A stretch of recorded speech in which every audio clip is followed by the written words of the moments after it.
boy Dalungu kuvatane nizingriano Titararazana nangakwazi nawe angano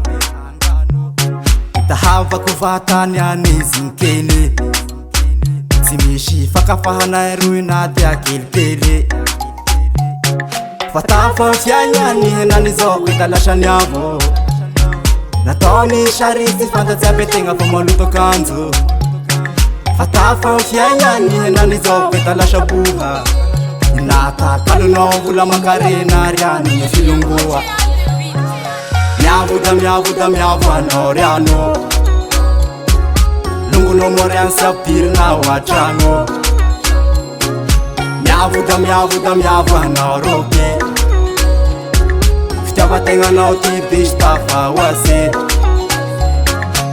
Materi kai magagana Yefumba na utuisha na malaye Talungu na tahaba na usapidir na wachangu tuizao Shayama lutulamba wochizao Tayingi ruimengara na wo Shayama lutulamba wochizao Tayingi ruimengara na talungu kuvata nyani zirano Sitataraza ngananga kwazi nawe yangano Taava kuvata nyani zikene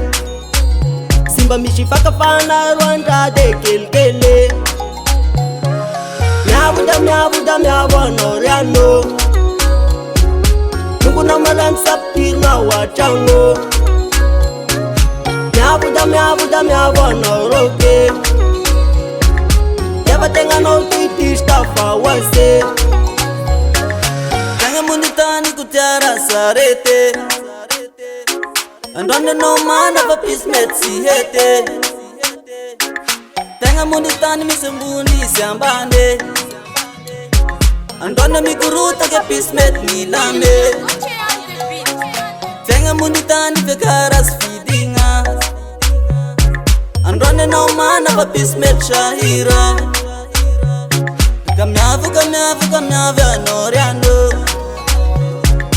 Lungu na maran bapir na wachango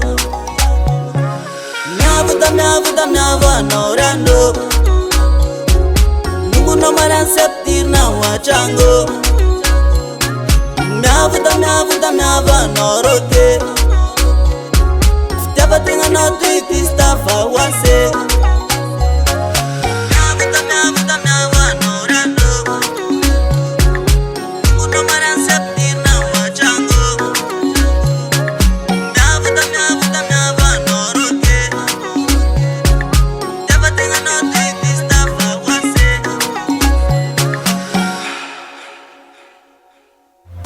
Heke kono pamana bula belsfuru She kono una de jangume